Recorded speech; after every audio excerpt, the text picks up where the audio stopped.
f.ights fragmentation new Android features to be forced on apps in 2018. While Apple's App Store is heavily regulated, the Google Play Store has mostly lived its life under Google's laissez-faire attitude. As long as you didn't get caught by Google's malware scanning, your app was free to do just about anything. But lately, Google's hands-off approach seems to be changing. The company tried to restrict Android's powerful accessibility APIs only to accessibility apps, but after a power user revolt, Google is currently rethinking that plan. Further ReadingPublic outcry causes Google to rethink banning powerful accessibility apps. The Play Store's biggest change is coming in 2018, though. Recently Google announced it will start setting a minimum API level that new and updated apps will be required to use. This is a technical change but a massive one. Basically, Google will stop accepting old app code from developers. The move won't harm support for devices running old versions of Android, but it will require developers to adopt new Android features and restrictions as they come out. Every new version of Android comes with a new API level, which changes how the app framework functions, adding new features, new restrictions, and new security measures. Currently, developers can opt out of these changes by just using an old API level, but soon they will be forced to target recent API levels. This will accelerate Google's Android changes throughout the app ecosystem, rather than having to wait years and years for it to happen naturally through Android's incredibly ineffective OS update program. All Android apps must set two API levels internally. First is the minimum API level, which determines the oldest Android version the app will run on, and then there's the target API level, which is the highest version of Android that the app is aware of. Every new version of Android bumps the API level up one version, and currently Android 8.1 is on API level 27.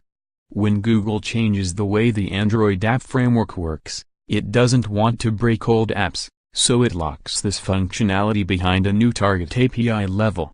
Further reading Android 8.0 Oreo, thoroughly reviewed. For instance, in API level 26, Android 8.0, Google changed the way background tasks worked by turning off many power-hogging background processing features for apps and requiring them to use a more restrictive API. In API level 23, Android 6.0, Google added a la carte permissions, allowing users to block apps from accessing certain device functions. These changes are good for users but more restrictive for app developers, and they require work to implement. If a developer wanted to be a greedy device hog, they could just decide to not target the latest API level, and these restrictions would not apply to them. The ability to use an older API level is meant to be a backward compatibility consideration, but developers can abuse the feature if they are greedy, lazy, or malicious. Previously, Google used the carrot approach to getting developers to target the latest API levels. If you want access to that sweet new fingerprint API in Android 6.0 or the Vulkan graphics API, you'll need to target the latest version.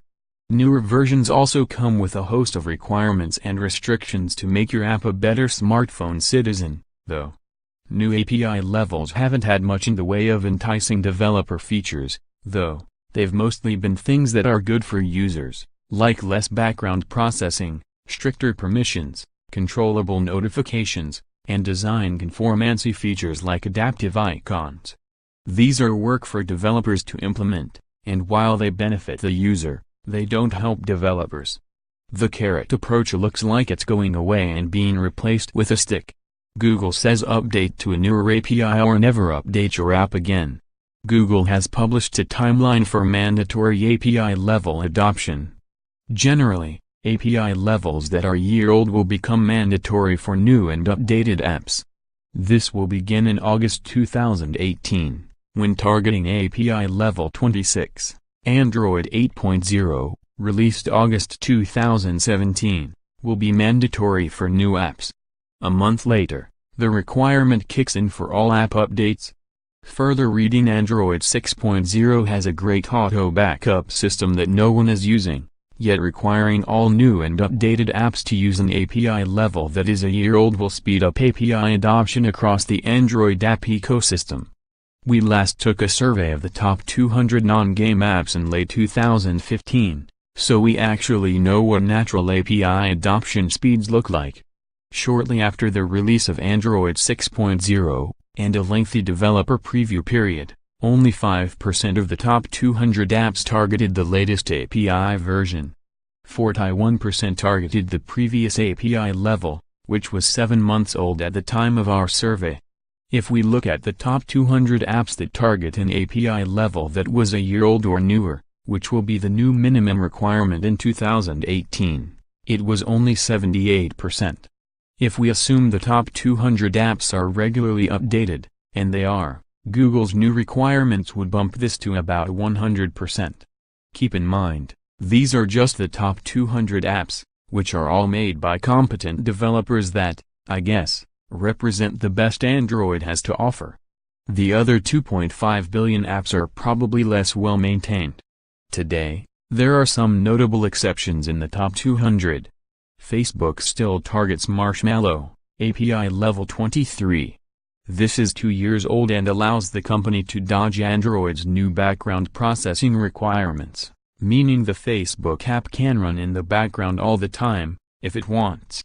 Snapchat uses API level 22, which is almost 3 years old and allows the company to skip Android's a la carte permissions. This means, just to install the app, you have to approve a ghastly brick of permissions, giving Snapchat your identity, contacts, location, photos, microphone access, device ID, and more. Why would these companies want to upgrade and give up this access? Setting a minimum floor on the API level should help with security, too. As we've written about time and again, Google's malware scanning isn't perfect, and sometimes malicious apps end up in the Play Store. Sometimes they even get millions of downloads. If you were going to write a malicious app that aimed to defeat Google's built-in malware scanning, you certainly wouldn't target the newest API level. You'd use an older version with fewer restrictions on the app, allowing you to wreak more havoc and steal more information. Now, malware writers will be limited to APIs that are a year old or will have to trick users into installing the app off the Play Store. Perhaps the best news in this blog post is that future Android versions will also restrict apps that don't target a recent API level and adversely impact performance or security. Hopefully this means Google is going to actually retire API levels faster, allowing Android to become more streamlined. Letting apps pick their API level means maintaining a ton of old systems for old apps to plug into. Sometimes, a new system comes along and replaces an old one, but Google still has to keep the old system around, in case an old app wants to use it.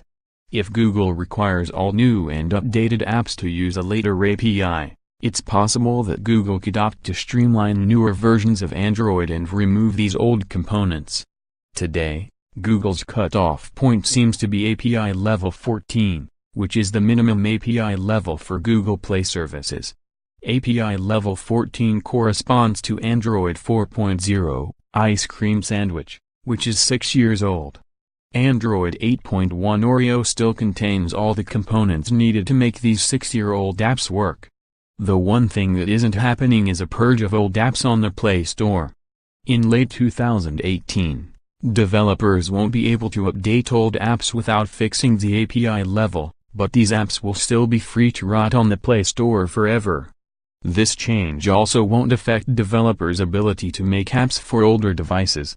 It will just require that they support new OS features 1 year from release. August 2018 is a long way away, and this is probably on purpose. Google is giving developers plenty of notice, so there shouldn't be any room for excuses once the restrictions kick in.